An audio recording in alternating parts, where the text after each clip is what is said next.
Aleluia. Eu quero compartilhar com você lá em Filipenses. Vamos lá, estamos em Filipenses. Tenho falado com você sobre nessa série, né, as cartas vivas de alegria, que está ligado com isso, aquilo que Deus faz em nós. Deus está fazendo algo em você, para que nós sejamos essa carta viva para as pessoas. Então, talvez você ouviu falar, né, antes de conhecer a Cristo, antes de conhecer a família de Deus, a igreja, no sentido de que talvez você viu testemunhos de outras pessoas, no sentido de que aquela pessoa ela não era perfeita, ou ela não era da maneira que você achou que um cristão deveria de ser, ou aquela pessoa de fato tinha alguns comportamentos que você não aprovava e obviamente Deus também não aprovava. Então, ou seja, é o preconceito que exige-se um padrão das pessoas que eu mesmo não vivo. Então existe muito isso em relação à igreja. Depois que nós vamos tendo revelação da graça de Deus, nós vamos entendendo que na verdade a igreja não é o lugar das pessoas que são perfeitas, não. É o lugar das pessoas que reconhecem que tem necessidade de um Salvador. Ok? E aí nós entramos num processo de transformação. E nesse processo de transformação, as nossas limitações, as nossas falhas, os nossos erros, eles vão ficando evidentes. Porque para ser salvo, eu preciso reconhecer que eu estou perdido. Ok? Para que a graça de Deus, a palavra diz, a graça de Deus, ela manifestar na minha vida, ela vai manifestar, ela vai ser expressa onde? Nas minhas limitações. Entende? Então por isso que acontece, né, das pessoas de fora, por não ter o entendimento e o conhecimento de não viver a vida da igreja, a família de Deus, ela chama os crentes de quê? Ela chama os crentes de hipócrita. E aí, né, eu ouvi isso num meme há muito tempo atrás. Não vou falar para você, senão vai dizer que o pastor falou. A pessoa diz, a igreja é lugar de hipócrita, né? Aí você precisa dizer, vem para cá, você é mais um. Então é assim, mas a pessoa lá, ela agora fez e aconteceu, pintou e bordou na vida dela e agora se escondeu na igreja. Ela diz que é crente. Então, ou seja, é uma imagem que existe. Pastor, então quer dizer que as pessoas na igreja são certinhas? Não são certinhas. Quer dizer que então, uma pessoa está na igreja pode fazer tudo errado? Não, que ela pode fazer tudo errado ou fazer tudo certo, mas ela vai fazer errado. Por quê? Porque perfeito você sabe, só existe um e ainda foi crucificado. Então todos nós estamos num processo, mas esse processo ele tem um propósito, que é nós agora expressarmos a Cristo. O propósito de Deus na nossa vida é nós nos tornarmos a imagem e semelhança de Cristo, para que a nossa vida se torne uma carta viva para as outras pessoas. Nós viemos a expressar agora não uma perfeição inalcançável, mas nós viemos a expressar uma natureza celestial. E é por isso que a nossa vida ela precisa ser afetada, tocada, impactada. E é por isso que toda vez que nós nos reunimos, o que nós vamos falar? Nós vamos falar como você tem que se comportar. A pregação é do que você tem que fazer? Não, a pregação é daquilo que Deus fez em Jesus Cristo. A pregação é da graça de Deus, porque é a graça de Deus que vai nos transformar. A graça de Deus é a provisão para que nós sejamos transformados à imagem de Jesus. E aí então agora esse processo ele é por vezes doloroso, porque é desconfortável ser transformado por Deus. Por isso que eu e você precisamos de ter a revelação que as circunstâncias elas são provocadas, permitidas pelo Senhor, para que nós sejamos moldados à imagem dele.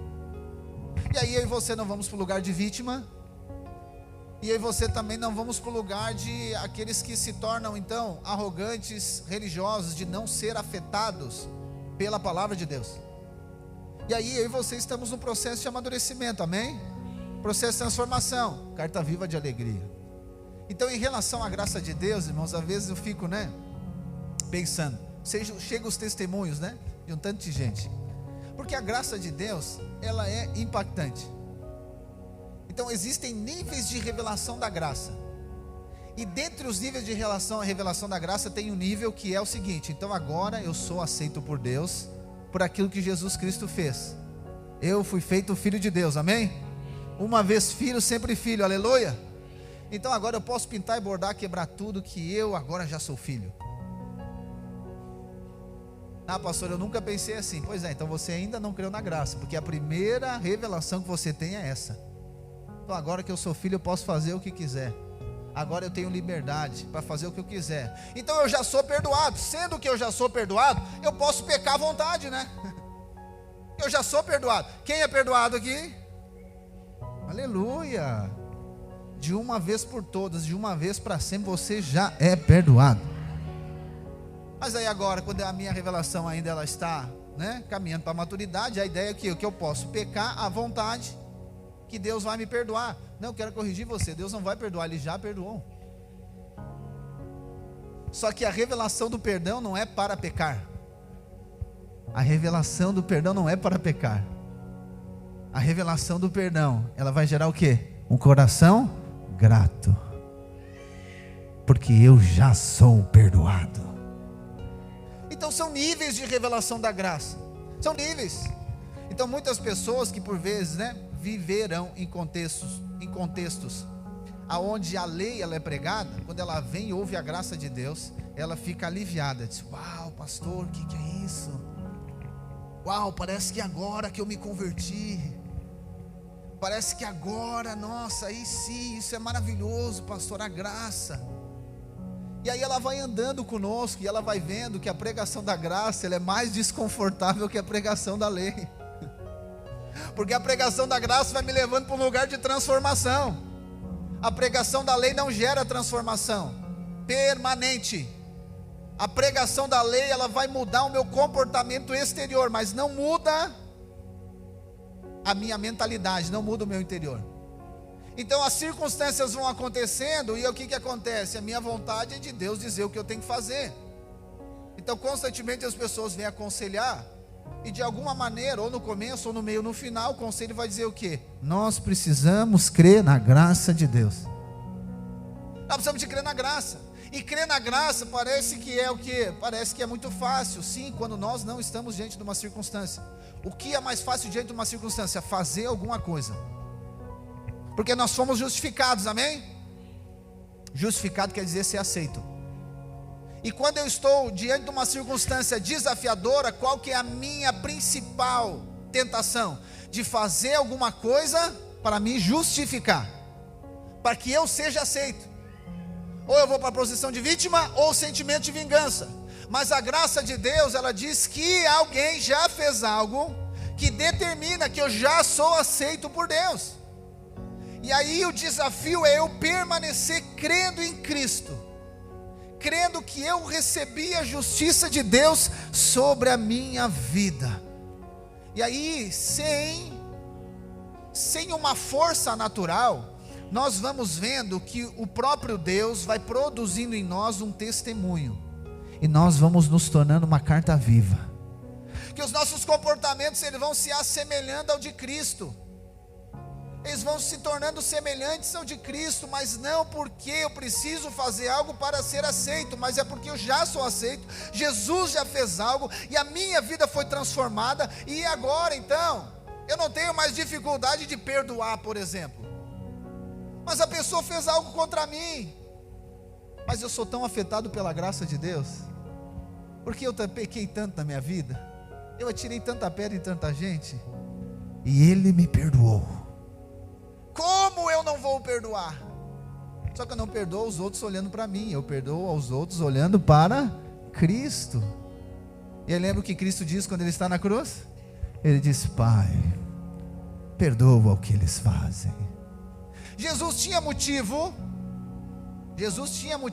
para ficar ressentido, chateado, magoado, padecer daquela cruz e pegar todos eles, sim ou não? Aí o que Ele fez? Não. Oh Pai, perdoa eles. Essa é a graça de Deus. Essa é a graça de Deus. Então nós vamos ser transformados como carta viva de alegria. Só que hoje eu quero falar sobre algo muito importante, irmãos. Deixa eu até me policiar aqui no tempo. Aleluia. Eu tenho um relógio lá, um relógio aqui, um relógio aqui. Tipo o Faustão. De algo muito importante, de uma aplicação da graça de Deus nos nossos relacionamentos. Por isso eu quero ler com você lá em Filipenses capítulo 2, versículo 19. Abra comigo aí. Filipenses 2:19. Diz assim o texto: espero no Senhor enviar-lhes brevemente Timóteo, para que eu também me sinta animado quando receber notícias de vocês. Não tenho ninguém que, como ele, tenha sincero cuidado por vocês, pois todos buscam os seus próprios interesses, não os de Jesus Cristo. Vocês, porém, sabem que Timóteo foi aprovado, porque serviu comigo no trabalho do Evangelho como um filho ao lado do Pai.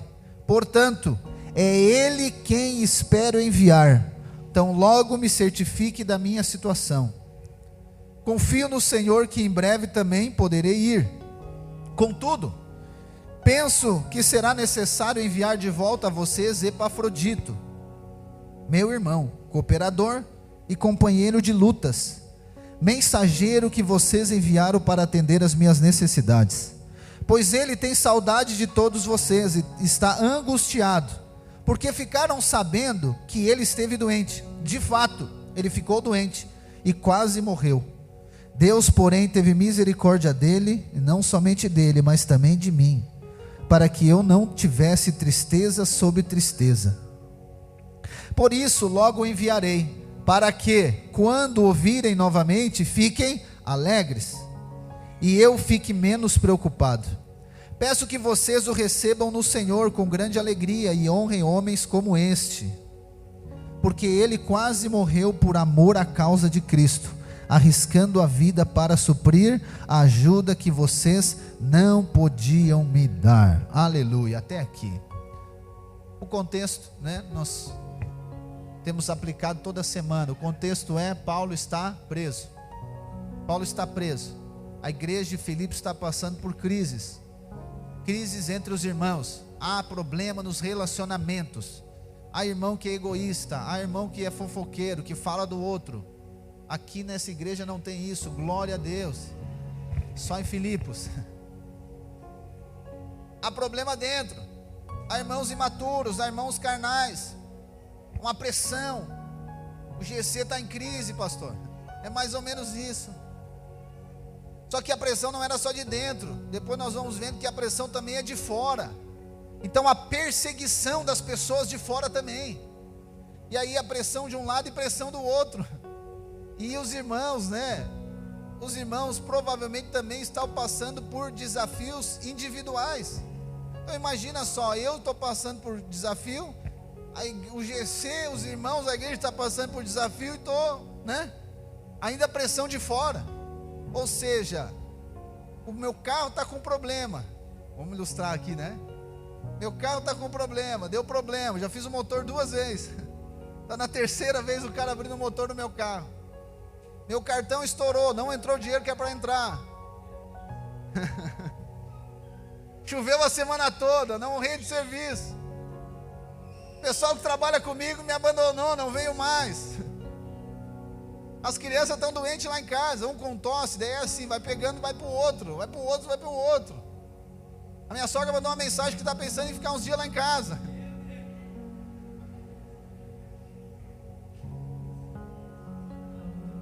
O meu líder é incompreensível, não fala comigo, os irmãos não me cumprimentam, ninguém me diz que me ama. Pelo contrário, ele mandou uma mensagem: por que tu não foi no culto? É pressão. Então na pressão para fazer o DNA, para ir servir no encontro. Meu Deus, que pressão é essa? É mais ou menos assim que eu vejo a situação de Filipos. E ainda assim o pastor da igreja estava preso, irmãos. Eu ainda não estou preso. Então melhor que eles, aleluia. E aí precisa de resolver esse problema. E aí Paulo vai escrevendo. Eu falei para você no capítulo 2, Paulo vai escrevendo: irmãos, vamos lembrar quem nós somos, vamos permanecer firme na fé evangélica, no evangelho da graça de Deus. Vamos lembrar aquilo que nós recebemos por estarmos em Cristo Jesus. E agora, diante dos desafios, diante das pressões, das circunstâncias, Paulo está dizendo: eu quero que vocês tenham o mesmo sentimento que Cristo Jesus esteve. Então Paulo traz Jesus como um exemplo, como um modelo da vida cristã. Paulo traz Jesus, gente. Jesus, ele teve uma trajetória, ele era Deus, Ele era Deus, ele estava, nessa eternidade, ele estava no mais altos céus, ele estava no seu trono, mas Deus desceu do trono para resolver o problema da humanidade que pecou, está distante de Deus. Então Deus, Jesus, ele se esvaziou, ou seja, Deus se fez homem em Jesus, ele se humilhou agora. Ele se humilhou. Então Paulo já está dizendo como que se resolve os problemas da nossa vida. Deus se humilhou. Então Paulo está dizendo: eu quero que vocês tenham o mesmo sentimento de Cristo Jesus. Então nós já começamos como? Nos humilhando. Ele se humilhou e se fez homem. E como homem, o que ele fez agora? Ele serviu. Deus se fez homem, como homem ele serviu. E ele serviu, foi aplaudido? Não, ele foi humilhado, desprezado. E o que ele fez a partir disso? Paulo diz: ele obedeceu, se esvaziou, se humilhou, desceu, está descendo, ele desceu, ele serviu, foi humilhado, desprezado, perseguido, resistido, e agora o que ele fez? Ele obedeceu. E aí o texto diz que ele obedeceu até a morte, e morte de cruz. Mas, aí Paulo diz: mas Deus o exaltou, Deus o exaltou, Deus o ressuscitou, Deus exaltou a Cristo e deu um nome que está acima de todo nome, o qual o nome todo joelho vai se dobrar e toda língua vai confessar que Jesus Cristo é o Senhor. Então a trajetória de Cristo é essa, a trajetória de Deus é essa para resolver o problema da humanidade. A humanidade pecou, Adão pecou e todos nós pecamos nele, estamos distantes de Deus. E aí Deus, ele mesmo vem resolver o problema. Jesus, ele vem, ele desce, ele se faz homem. Como homem ele serve como? Ele serve com a sua morte. Ele diz, Jesus diz: eu não vim para ser servido, eu vim para servir. Foi para isso que o Filho do Homem veio, para servir e entregar a sua vida em favor de muitos. Então o problema que não tinha como resolver, Deus deu o padrão e o modelo. Como que se resolve? Jesus vem e resolve. Aí ele vai para a morte, mas Deus o exaltou, ou seja, Deus o ressuscitou. E aí Paulo já está desenhando para esses irmãos: é assim que nós temos que resolver os nossos problemas, é assim que nós enfrentamos as nossas pressões, temos Cristo como exemplo, tendo Cristo como modelo. E aí o que nós falamos semana passada, Paulo diz: então agora com esse modelo de Cristo, eu espero que vocês façam o quê? Que vocês também obedeçam. Que vocês obedeçam, permaneçam obedientes ao Cristo, permaneçam obedientes a Deus. E não só obedeçam, façam tudo sem reclamações, façam tudo sem murmuração, façam tudo sem discussão. Modelo de Cristo. E aí no final Paulo diz: e ainda se alegrem. Obedeçam, não reclamem e se alegrem. No GC lá nós perguntamos qual que era a maior dificuldade. Daí tem um que diz: pastor, eu acho que é os três juntos. Acho que é os três. Mas esse é o nosso modelo. E agora que nós lemos aqui, Paulo traz outros dois modelos. Porque ele trouxe o modelo de Cristo, Paulo não falou dele ainda. Olha que interessante. Paulo é impressionante, né? Ele não falou dele, podia ter dito, né? E ele tem cancha para dizer: gente, olha para mim, faz como eu fiz. Porque ele está preso e está dizendo que está alegre e pedindo para os irmãos se alegrar. Imagina alguém preso está alegre. Ele está preso injustamente. Ele podia dizer: gente, eu estou preso aqui, vocês aí estão brigando. Meu Deus, eu que tinha que estar brigando aqui. Não, ele diz: não, olha para Cristo. E agora ele vai dizer: eu vou mostrar para vocês dois irmãos. Aí ele traz Timóteo e Epafrodito. Daí a sugestão de nome. Epafrodito, é claro, não Timóteo. Timóteo é quem? Timóteo é esse discípulo de Paulo. Timóteo foi salvo através da pregação do Evangelho de Paulo. Epafrodito era o irmão de Filipos. Então, tá essa crise, o que acontece? Epafrodito que vai levar as notícias para Paulo em Roma. Paulo está preso em Roma, Epafrodito vai levar. E junto com a notícia, né? Junto com o relatório da igreja como está, Epafrodito vai levar uma oferta para Paulo também. Vai levar oferta para Paulo, né? Das donativos que ele estava precisando. Só que aí você viu, o texto diz que Epafrodito ficou doente. ficou doente, teve um problema sério, a Bíblia não diz qual o problema. E aí Paulo escreve a carta, e provavelmente Epafrodito é quem vai trazer essa carta para cá, para Filipos. E Paulo está preso, Paulo está naquela, né? A primeira prisão, não é a segunda, depois ele é solto. Na segunda ele é preso e não volta mais, é onde ele é decapitado. Mas ele é solto, ele não sabia, né, como que ficaria a situação dele. Então ele vai fazer o quê? Eu vou mandar Timóteo para resolver esse problema. Epafrodito vai levar a carta com as instruções, mas eu preciso mandar alguém, eu preciso mandar Timóteo lá, Timóteo vai lá. Então Paulo, ele não andava e vivia sozinho. Paulo não servia a Deus sozinho. E se você olhar as cartas de Paulo, ele vai mencionar inúmeras pessoas. Capítulo 16 de Romanos, ele vai enumerar um tanto de gente que faz parte, né, dessa cooperação de Deus, do propósito de Deus na vida dele. Então, a primeira coisa que eu e você precisamos de saber: não há como andar sozinho, irmãos. Nós recebemos um pai, amém? Mas também recebemos uma família, os irmãos. Não há como. Não, pastor, mas eu até Jesus assim, eu até gosto. Mas os irmãos, ai Jesus, Jesus.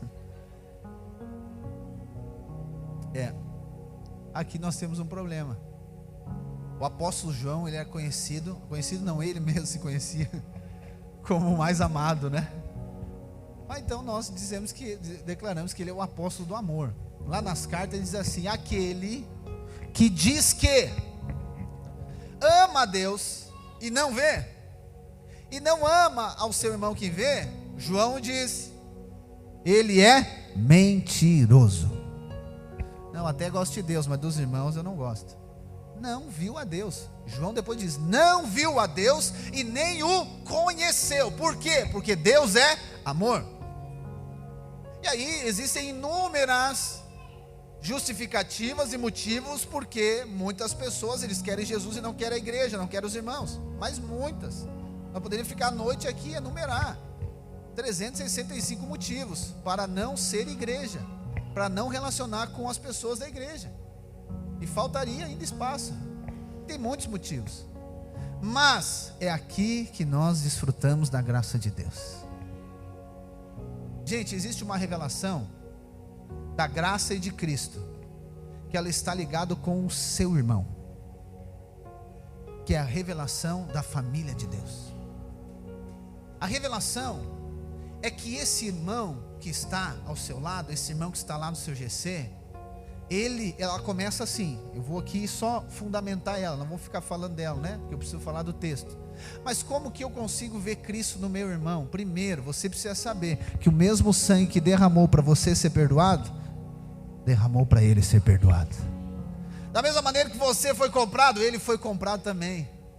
Então você não está lidando e tratando com qualquer pessoa. Você está tratando com alguém que custou um alto preço. Alguém que custou um alto preço. Pastor, mas ela faz tudo errado. Sim, você faz tudo certinho.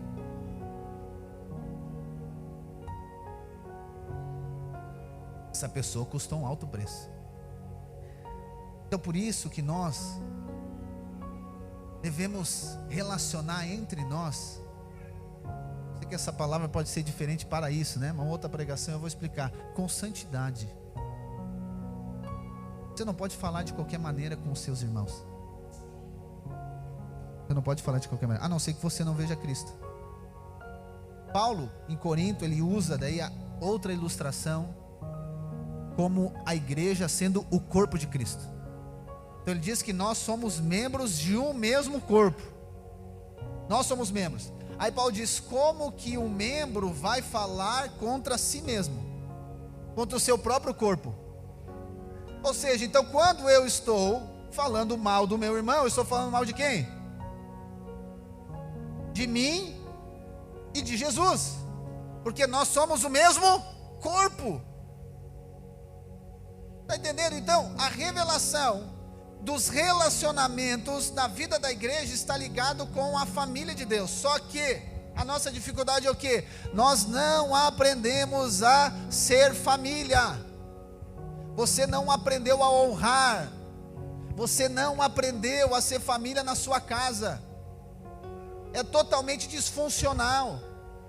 Então não existia honra, não existia relacionamento, não existia compartilhamento. Não, é cada um por si e Deus por todos. Então não existe isso. E agora vem para a vida da igreja, o que Deus vai fazer? Deus vai ensinar você, que já é filho, a se tornar um filho maduro. Mas Deus vai ensinar você a ser um irmão. Paulo está falando aqui de dois irmãos. Paulo está falando de Timóteo e de Epafrodito, que são dois irmãos. E você sabe que os relacionamentos definem. Preste atenção, os relacionamentos definem. Se você vai ser salvo, porque você creu em Cristo, você é salvo, amém? Mas os seus relacionamentos vão definir se você irá ou não cumprir com o propósito de Deus na sua vida. Você sabia que não há relacionamento neutro? Ou o relacionamento ele gera força em você ou fraqueza em você. Não há neutro, não há neutralidade. Então por isso que tem muito irmão que ele não sabe relacionar com o mundo, e aí ele é influenciado pelo mundo. Ele não entende que ele é a luz do mundo, e aí então agora ele continua relacionando com o mundo da mesma maneira. Ele não teve a revelação que ele nasceu de novo, que ele é a nova criação. Eu e você não devemos isolar. Você já me ouviu falar isso? Nós não devemos se isolar do mundo. Mas você tem que saber que você foi separado. Você foi separado. Você foi separado.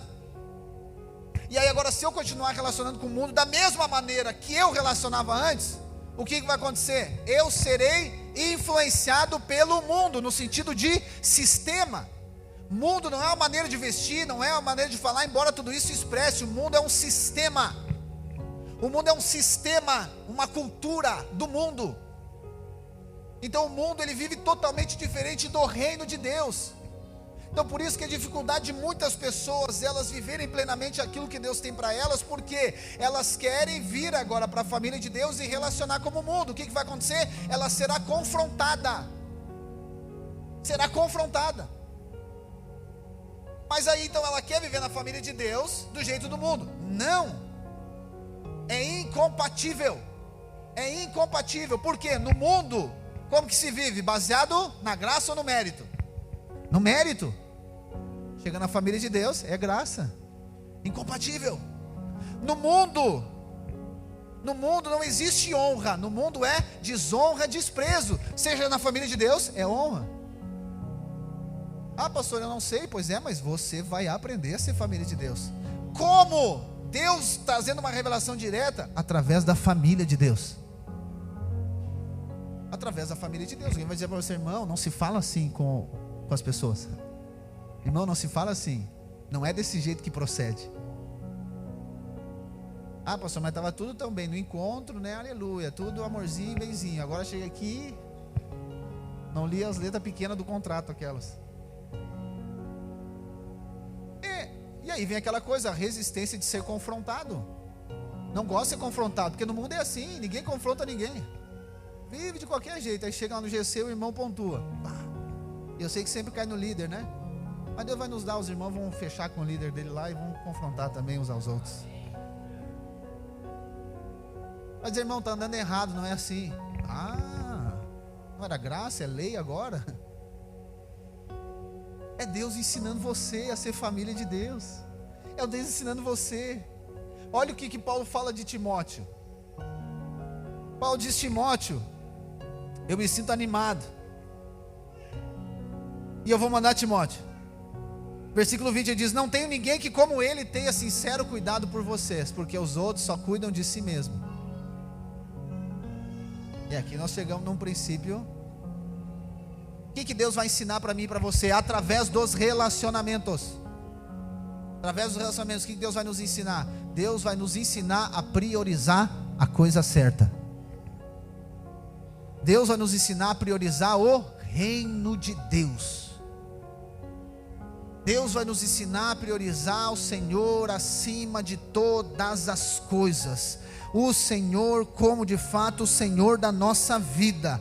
Ele vai nos conduzir por um processo de transformação, aonde nós vamos sair do centro, aonde nós vamos sair do governo, aonde nós vamos ser a última bolachinha do pacotinho, aonde nós achamos que nós somos melhores que as outras pessoas, aonde o nosso orgulho, a nossa soberba, ela vai ser confrontada pela graça de Deus. Por quê? Porque Deus então, e aí isso aqui não é um trabalhar dos homens, é Deus que usa as pessoas, é o Espírito Santo que move no nosso interior e faz eu e você deixar de pensar em nós mesmos como sendo a prioridade da nossa vida. Porque no mundo é assim. Como que é os relacionamentos no mundo? Relacionamento no mundo, as pessoas falam o que você quer ouvir. A pessoa vai dizer o que você quer ouvir. Então você está lá com crise no seu casamento, aí você vai compartilhar com outra mulher lá, o que ela vai dizer para você? Não, ora, jejua, larga esse cara, vai lá e bota uma Maria da Penha nele, porque tem um monte de homem por aí, porque tu está sofrendo, tu está não sei o que, larga esse homem, que não vai mudar mais. É isso que você vai ouvir, é o que você quer ouvir, é o que sua alma quer ouvir. Você se sente bem ouvindo isso, porque a sua justiça vai aonde? Lá em cima. Uau, é verdade, eu estou certa. Sim. Mas aí você vê na família de Deus alguém diz: ah, vou largar esse homem. Não, irmã, não existe. Não tem possibilidade, até que a morte o separe. Para a sua alma, qual que é a melhor resposta? Claro que é a do mundo.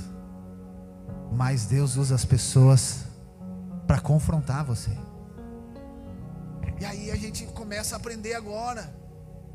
A gente começa a ver Jesus nas pessoas. Não porque a pessoa é perfeita, mas a ver como um canal de Deus na minha vida. E eu sou abençoado por isso. E eu que sou transformado por isso. Então por isso que eu e você precisamos de saber que os relacionamentos é a maneira que Deus usa para nos transformar.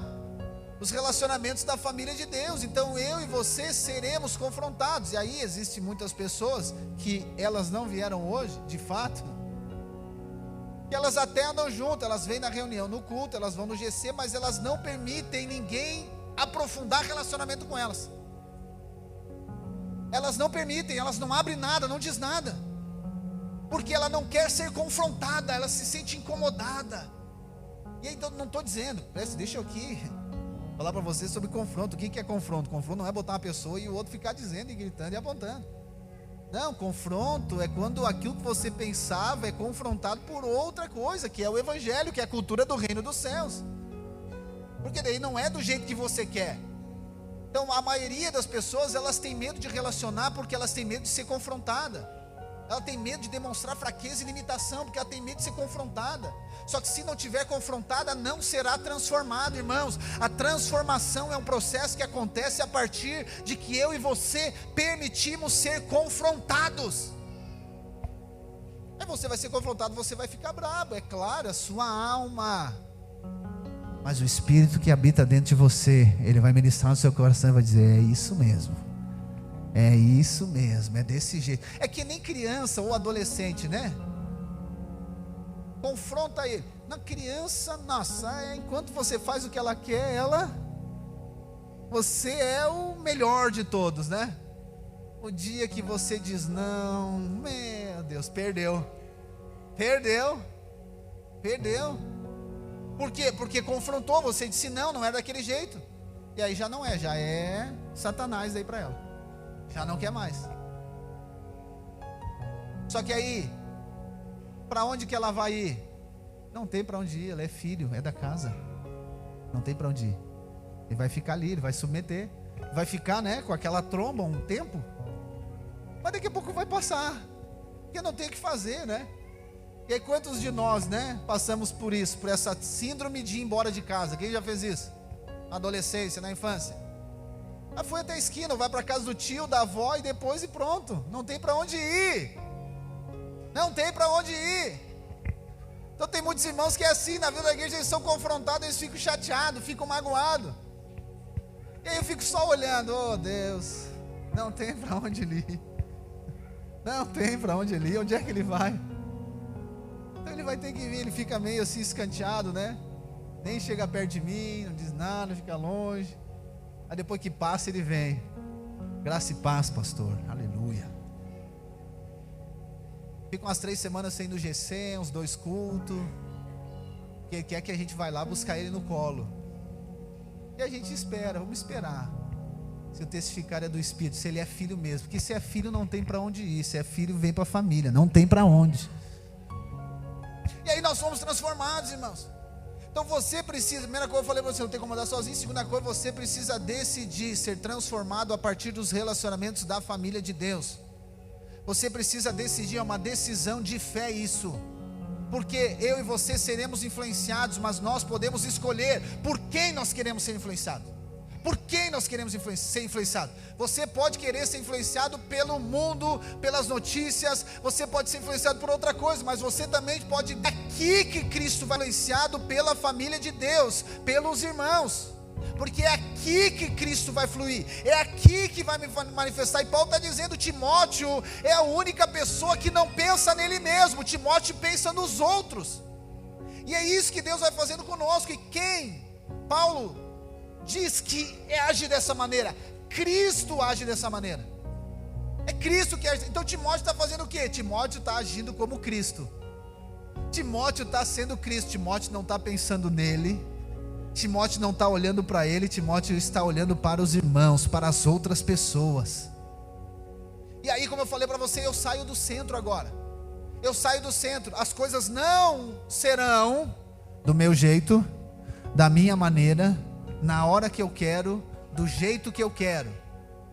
A gente já sabe disso, né?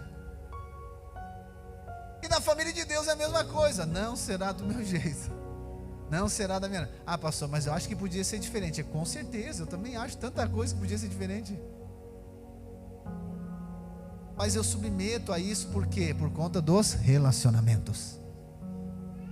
E aí eu paro de pensar que tem que ser da minha vontade, tem que ser do meu jeito, na minha hora, do jeito que eu quero, da maneira que eu quero. E quem faz isso? O próprio Deus faz isso através dos relacionamentos. Se eu não estou relacionando, eu não conseguirei ser tratado desse jeito. Eu não conseguirei ser tratado dessa maneira. Eu não vou me parecer com Cristo. Por quê? Porque a única maneira de ser transformado é nesse lugar, é nesse relacionamento com os irmãos, com a família de Deus. Então Paulo está dizendo, irmãos, e outra coisa que Paulo, provavelmente ele tinha muitas outras pessoas que cooperavam com ele no ministério. Mas ele diz assim, só tem Timóteo. Só tem Timóteo que pensa assim. Os outros eles servem a Deus, mas eles não servem a Deus, tendo o outro como mais importante. E isso pode acontecer. Você pode servir a Deus, mas não de todo o coração. Você pode servir a Deus do seu jeito. Não, pastor, eu estou junto, eu quero servir. Sim, mas é que nem a placa aquela, né? Pastel frito na hora. Você já viu aquela, não? Vou mandar para você. É uma placa assim, pastel frito na hora. Embaixo bem pequenininho, na hora que eu quiser. Então eu sirvo na hora que eu quero, do jeito que eu quero, da maneira que eu quero. E se não quiser também, vai para outra. Tem muito tempo atrás, eu e o pastor Eduardo sempre compartilhamos, né, essa história. Aconteceu, estava eu e ele no encontro, quase acho uns 10 anos já. E uma irmã estava responsável pelo suco. Mas pensa, sabe aquele suco gelado que chega a congelar o cérebro na hora que tu toma? Aí eu tomei o suco assim, eu disse, bah, sabe aquele? E ele tomou também, disse, bah, daí ele chamou, irmã, vem cá. Ó, o Mateus disse que gosta de suco, mas gosta gelado. Ela disse, pastor, mas eu botei gelo de novo, eu botei gelo de novo, e saiu. E daí ele disse, pastor, acho que ela não entendeu. Aí chamou ela, ó, vem cá. Não, ó, nós estávamos brincando. A gente estava brincando, o suco está gelado, está ótimo. Mas eu botei gelo, pastor. Eu botei 3 vezes gelo, pastor. A gente estava brincando, mas eu botei gelo, pastor. Então é o seguinte, se ele não quer, ele faz ele mesmo, do jeito que ele quiser. Já virou e saiu. Porque nem criança, quando bloqueia, né? Você estava falando, ela não entendeu que era uma brincadeira. Mas o que chamou a atenção que ela disse no final, se ele quiser, ele vai fazer do jeito que ele quiser, da maneira que ele quiser, porque eu não vou fazer. Você nunca fez isso, né? Você nunca pensou isso? É, irmãos, não é. Eu sei que você já sabe disso. E na vida da igreja também. Não é do jeito que nós queremos. Amém? Segundo, também não é na hora que nós queremos.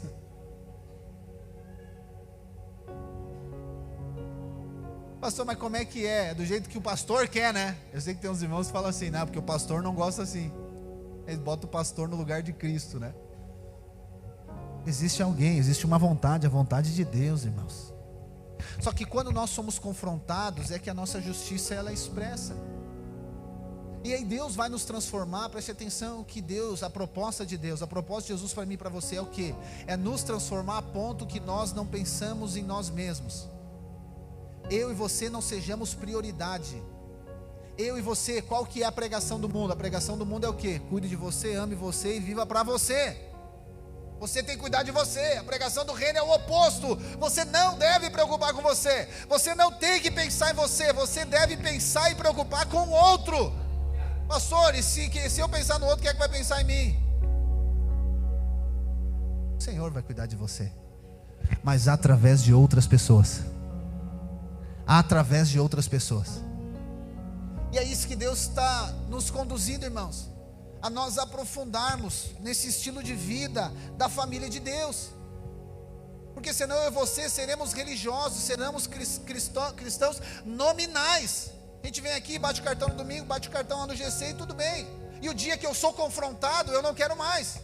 Ou o dia que uma situação de pressão vem, eu não abro, não falo nada para ninguém, não abro nada, eu vou tentar me resolver fora, para depois vir curado dentro. Aí eu venho, eu estou curado já, é ovelha perdida. Eu mesmo me perco, eu mesmo me curo e eu volto. E eu só venho, ó, já passou, tá, pastor? Eu fiz aí umas indiadas, mas já resolvi. Eu acho que é interessante, às vezes as pessoas vêm falar para mim, mas não vão me falar para mim assim, pastor, estou pensando em, sei lá, chutar tudo para cima. Não vem? Esse pastor, eu decidi que eu vou fazer assim. Aí o que eu vou fazer? Aí depois quando eu vou falar para o outro, não, eu já falei com o pastor. Sim, mas olha o jeito que ele falou, me deixa com a mão atada. Eu não chego e disse, pastor, é o seguinte, a pressão está pegada. Pá, não sei se eu,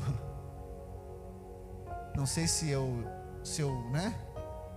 Se eu planto uma árvore, não sei se eu compro um cavalo, não sei se eu vendo tudo e vou vender chiminha na praia, não sei se eu vou para Santa Catarina, não vou, não, ele já vem quando estourou tudo. Não aprendeu a ser família de Deus, não aprendeu que ele tem irmãos. Aí depois ele vem quando estoura tudo, ele sai da igreja e diz, eu saí, ninguém me procura.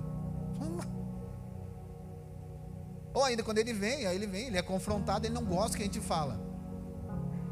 Mas irmão, o nosso compromisso não é falar o que alguém gosta. Agora você me olhou diferente aí. Vou sair por ali, ó. Preste atenção aqui, eu vou finalizar, que eu disse que não ia usar no tempo. Nem cheguei para Afrodita ainda, nem Timóteo, mas tá bom. Aleluia. Você tem que andar com pessoas, relacionamentos que confrontam você. Confrontam você. Você não deve andar com pessoas, que não confrontam você em nenhum momento. Não deve andar com pessoas que não confrontam. Entenda bem, confronto para viver a vontade de Deus, a cultura do reino. Você não deve andar com pessoas que nunca confrontam você. Você deve estar próximo de pessoas que vão confrontar você. Por quê? Porque o amor de Deus vai conduzir essa pessoa a falar para você o que ninguém falaria. E por que ele fala? Por conta de um relacionamento que tem Cristo como fundamento, que tem Cristo como base. O nosso compromisso, o nosso relacionamento é por conta de Cristo. O nosso compromisso e relacionamento não é para agradar uns aos outros. O nosso relacionamento é baseado em Cristo. É Cristo quem nos conecta, é Cristo quem nos une. Antes de eu estar compromissado com alguém, eu preciso estar compromissado com Cristo. E por eu estar compromissado com Cristo, eu vou confrontar as pessoas. Eu vou confrontar elas por isso. Mas obviamente, de novo, confronto, não vejo confronto como alguma coisa de outro mundo, é que nós não estamos habituados. Lá em Gálatas tem um exemplo fantástico, né? Gálatas 2, se eu não me engano, o apóstolo Paulo escreve a carta e ele dá um exemplo de uma crise de relacionamento com Pedro. E nós estamos falando de dois apóstolos, Pedro e Paulo. Uau!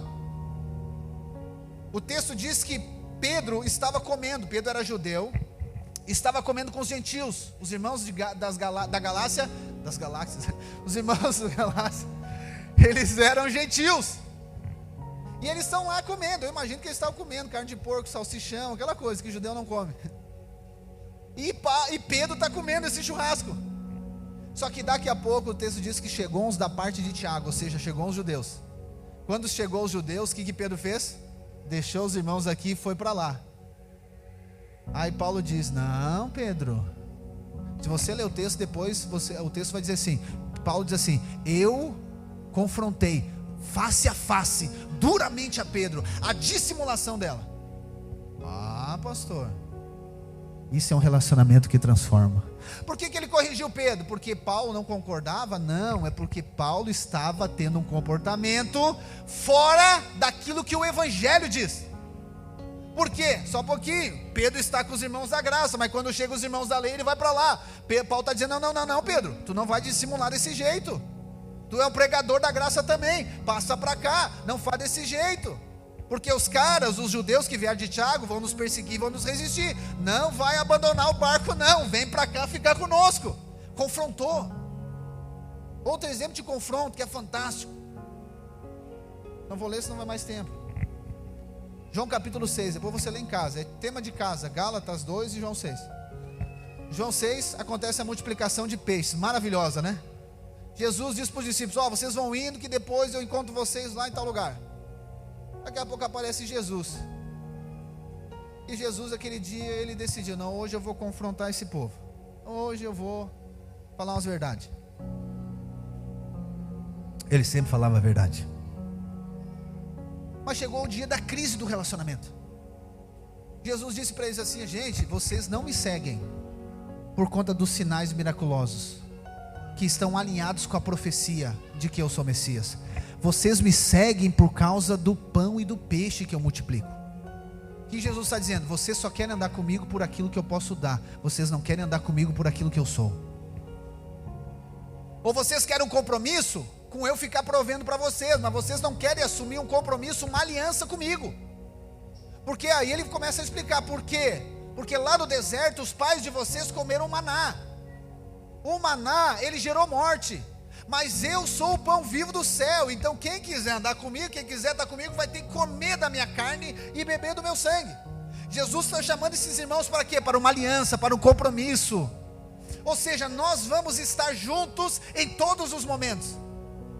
E esse é o problema, irmãos, que nós enfrentamos isso. Esse é o problema que nós enfrentamos na pregação do Evangelho. E isso desenvolve nos relacionamentos. A pregação do Evangelho que só oferece aquilo que Jesus pode dar. E Ele dá todas as coisas. Ele dá por quê? Porque Ele é bom, porque é a sua graça. Só que as pessoas usam isso como sendo o Evangelho, a plenitude do Evangelho. Então quando Jesus para de dar para ela e Jesus começa agora a conduzir ela a entregar alguma coisa, o que ela quer? Eu não quero mais Jesus. Porque enquanto Ele está dando pão e peixe, aleluia, Ele é o Messias. Mas quando Ele me diz para mim entregar alguma coisa, que nem Ele falou para o jovem rico, eu fecho o coração, entristeço e vou embora. Então as pessoas aí abandonam a igreja, abandonam Jesus, não quero mais. Ela fica em crise de fé, porque ela foi confrontada. E aí Jesus continua, ensinando ali. E nos relacionamentos isso acontece. Então virou uma moda no mundo, mas nas igrejas também, o que eu vou relacionar com a pessoa se ela tem alguma coisa para me dar. Nossa, inverteu totalmente o princípio do reino. Se você estiver relacionando com alguém porque essa pessoa tem alguma coisa para dar para você, eu quero dizer para você, esse relacionamento não está fundamentado em Cristo. Cristo não é o fundamento desse relacionamento. Se você está aqui relacionando com alguém, com os irmãos do GC, relacionando aqui por aquilo que você vai receber, pelo benefício que você vai receber, eu quero dizer que isso não é um relacionamento que vai transformar você, porque vai chegar o dia que você não vai receber. Daí você vai embora. É assim, as pessoas relacionam por interesse. Eu vou relacionar porque a pessoa pode me dar. Então as pessoas, quando elas estão numas crises, elas vêm. Tá bom, vem, vamos lá, estamos juntos na tempestade, vamos enfrentar tudo. Vamos lá. Muitos anos atrás teve um caso de uma irmã. Ela estava em crise no casamento. O marido dela, não sei o que deu. É um espírito que entrou nele. E o cara abandonou ela. Abandonou. Saiu de casa, abandonou. E vamos lá, nós orando e aconselhando, e vem para cá, e vamos lá, e Deus vai fazer. E sabe aquela normal, nós somos assim. E vamos, e daqui a pouco, né, aquela coisa, e foi, e nós orando, e Deus, né, o Senhor vai mover, e eu sempre dizia para ela, não muda o teu posicionamento, permanece posicionada, que Deus vai honrar o teu posicionamento, permanece, nós estamos contigo, tu não estás sozinha, não cede, aí o marido começou a propor para ela um outro estilo de relacionamento. Ele não queria um compromisso com ela, mas queria visitar a casa dela de vez em quando. E você sabe para quê? Para conversar. Eu disse, não aceita, permanece, não abre mão. E tá bom, foi, mas né, para encurtar a história, aconteceu que os dois reconciliaram, foram embora, aleluia, glória a Deus. E eu não fiquei ressentido com nada, mas eu disse, cara, nós estávamos juntos na hora ruim. Por que na hora boa não veio dizer, pastor, nós reconciliamos, pastor, vamos chorar, mas vamos chorar de alegria, porque nosso casamento foi restituído? Não, foi embora. Por quê? Porque só queria o que nós tinha para dar, não queria oferecer nada, não queria compartilhar nada. Então tem pessoas que estão numa situação difícil, irmãos, você sempre, presta atenção, sempre que você nos procurar, qualquer um dos nossos irmãos, qualquer um de nós, você sempre vai receber qualquer coisa que você precise. É uma palavra, é um conselho, é uma luz, é uma água, é uma coisa, vai receber. Nós vamos fazer o que tiver que fazer para resolver. Por quê? Porque é assim que nós somos. E não é nós, é Cristo em nós. Mas por favor, vem compartilhar o dia que você passou pela prova, para não ficar junto no palco e olhar para quem está na plateia. Não, estou brincando.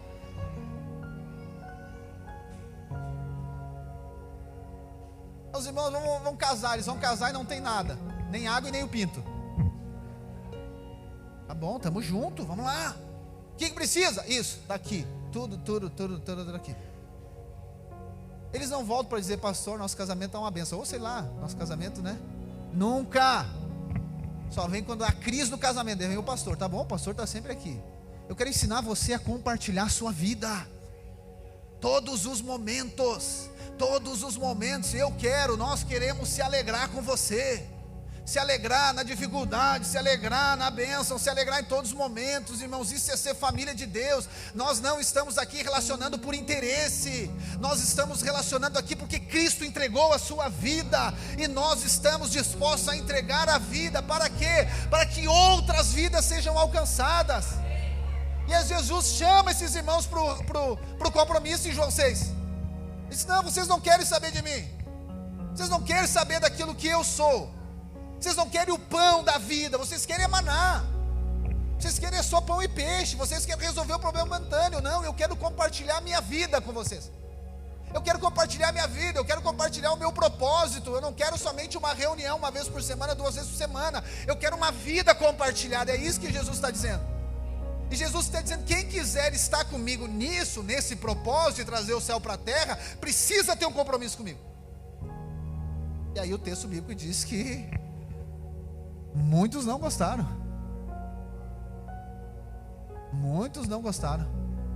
E aí chegaram para Jesus, aí Pedro, né, os discípulos chegaram para Jesus, que palavra é essa, né? Que palavra, que palavra dura, hein, Jesus? Hoje tu estava nervoso, né? Jesus, eu acho que esses irmãos não voltam mais. Eu acho que eles não voltam mais. Nós custamos tanto para chegar nesse número de pessoas. Agora o Senhor vem e dá uma cajadada assim. Eles esperando que Jesus dissesse, cara, verdade, eu acho que eu fui duro demais, né? Não, pô. Jesus disse, tá, e aí, vocês não querem ir também? Qual que... Eu não encontrei na Bíblia um confronto maior que esse. Ou seja, eu vou lá reclamar que as pessoas estão saindo do GC, e aí o pastor diz, tá, mas você vai ficar ou quer ir também? Que pastor insensível, não cuida das ovelhas. E esse pastor é Jesus, está escrito aqui, João 6, não é eu, irmãos, eu não faço isso, nunca fiz. Ia escandalizar você, né? Porque Jesus fez o quê? Confrontou. Pastor, mas é Jesus. Não, nós temos que fazer isso, não mandar as pessoas embora. Mas olha só, que interesse de Jesus nas pessoas. Jesus não tinha interesse nelas, nesse sentido. Porque aí qual que é a resposta deles, né? A resposta de Pedro diz: Senhor, para onde eu irei? É a criança, é o adolescente dizendo: eu não tenho para onde ir. Jesus, porque só tu tens as palavras de vida eterna. Uau, irmãos, ali virou a chave. Ali virou a chave no relacionamento. Ali virou a chave. Por que, irmãos, eu estou falando isso? E aí eu finalizo aqui, agora. Por quê? Talvez você ainda não veja isso, mas eu vejo pela fé. Deus tem algo muito grandioso para fazer através de nós como igreja. Talvez você não faz ideia das milhares de pessoas que serão alcançadas através de nós. Das milhares de pessoas. Só que isso só vai acontecer se nós estivermos comprometidos, se nós estivermos aliançados.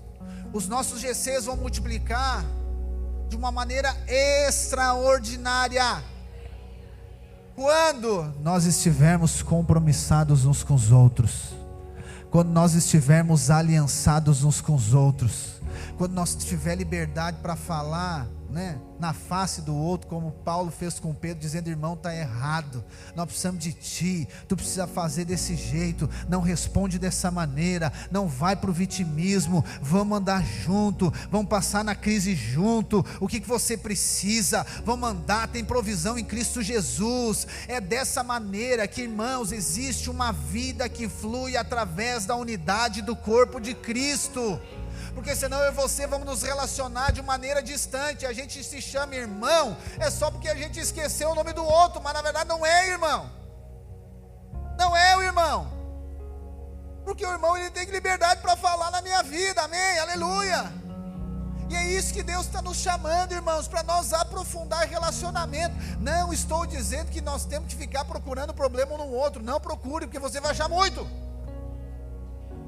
Mas quando tiver uma situação, não seja, preste atenção, a palavra que eu vou usar, ela é forte.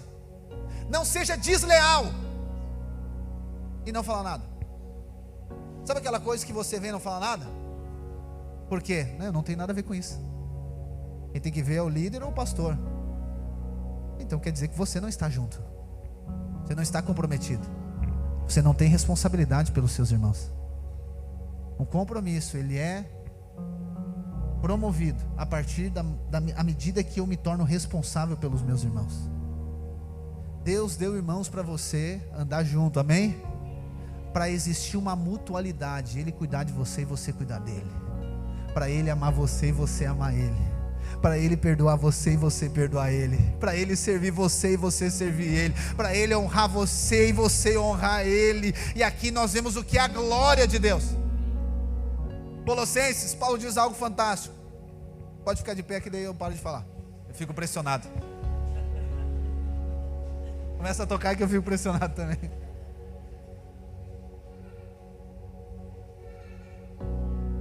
Paulo, ele diz aqui em Filipenses 2 que Deus deu um nome acima de todo nome para Jesus, amém?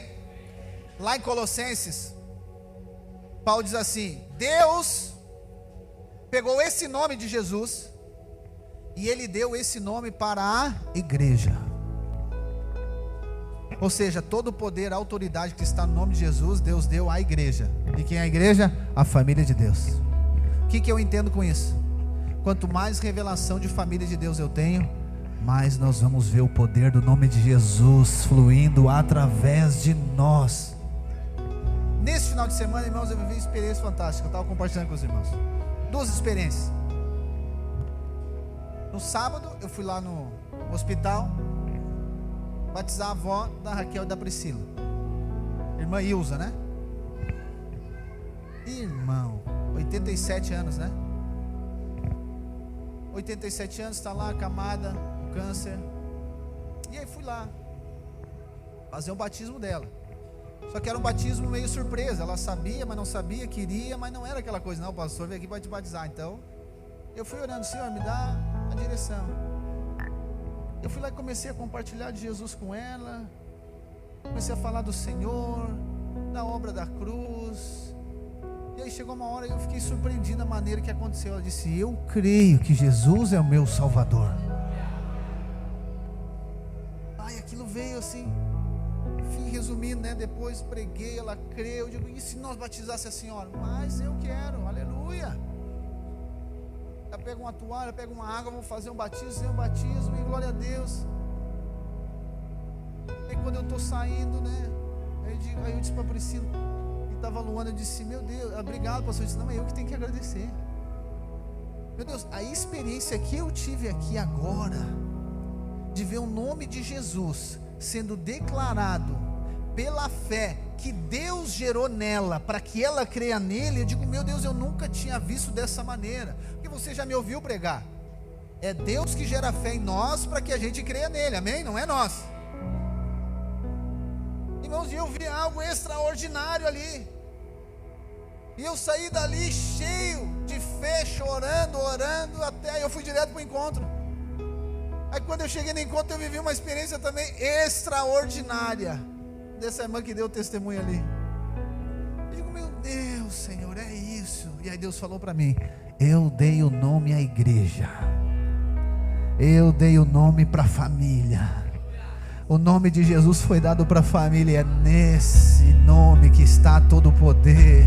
Se nós queremos viver experiências do poder do nome de Jesus entre nós lá no GC, nós precisamos viver a família de Deus. Nós precisamos entender que foi Deus quem nos deu esses irmãos, para nós sermos transformados, para que eu seja forjado à imagem de Cristo, para que eu seja alinhado no propósito de Deus. Por quê? Porque eu não tenho para onde ir, eu não tenho para onde ir, só Ele tem as palavras de vida eterna. Ele é o meu Senhor, Ele foi quem me plantou no lugar que Ele me colocou. Às vezes o que impede de aprofundar relacionamento, eu sei que tem o perfil, todo mundo tem o seu perfil. Pastor, o meu perfil é esse, ok, tá bom, pode ter o perfil que for, mas por vezes é a dúvida. Às vezes a pessoa não consegue desfrutar do casamento porque ela ainda tem dúvida se aquela é a pessoa certa. E nem o irmão Everton ali, 26 anos, acho que deu certo, eu acho que é ela, né? Jacó foi 14, né? 7 e 7, obras maiores, né? Está entendendo? Aí por conta da dúvida, por que tem muita gente que não casa? Porque tem dúvida, não sei se vai dar certo. Não desfruta. Então às vezes não desfruta do casamento porque não sei se vai dar certo. Então tem muitos irmãos que não desfrutam dos relacionamentos da vida da igreja, porque ele fica naquela coisa de dúvida: mas não sei se é mesmo aqui que Deus me colocou, eu não sei se realmente é esse lugar que Deus me colocou. É que nem alguém que trabalha numa empresa, quando ela está de aviso prévio. Você já trabalhou de aviso prévio? Quem já trabalhou de aviso prévio? Só alguns. É muito estranho, não é? Porque você está ali, mas você não faz mais parte daquilo ali. Então tem muito irmão que ele acha que está no aviso prévio, mas ele mesmo se coloca: eu estou aqui, se me falar alguma coisa eu vou embora e não venho mais. A pergunta que Deus faz para você hoje é: para onde você vai? Para onde você vai, meu irmão? Ah, eu vou sair da igreja. Como que sai? Como que sai da igreja? A igreja não é o prédio, você sabe. Não, pastor, Deus está me enviando para outro lugar. Daí é outra história, aí tem outro caminho, daí é outra coisa. Mas não deixe, irmãos, que as crises de relacionamento plante essa dúvida no seu coração. É isso que nos impede de viver a plenitude da graça de Deus entre nós, na família de Deus. Eu quero dizer, há muita vida no corpo de Cristo. Talvez você não faz ideia, talvez você, preste atenção em mim, talvez você não faz ideia a abundante graça de Deus que tem na vida do seu irmão. Imagina você só conversa com ele lá na reunião do GC, aqui no culto, tchau e ir embora. Você não conhece nem a história do seu irmão, você não conhece a vida dele, você não deixa que ele conheça a sua vida. Deus está nos inserindo num novo tempo, irmãos. Deus está nos inserindo num tempo de profundidade. Deus está nos inserindo num tempo de relacionamentos profundos que transformam. Deus está nos inserindo num tempo de relacionamentos que expressam a Cristo, expressam a glória de Deus, de poder de Deus. É um novo tempo sobre os nossos GCs, é um novo tempo sobre nós como igreja, do poder de Deus fluir através de nós, de Cristo ser visto através da igreja, através dos irmãos, através da família de Deus, o nome dele ser exaltado.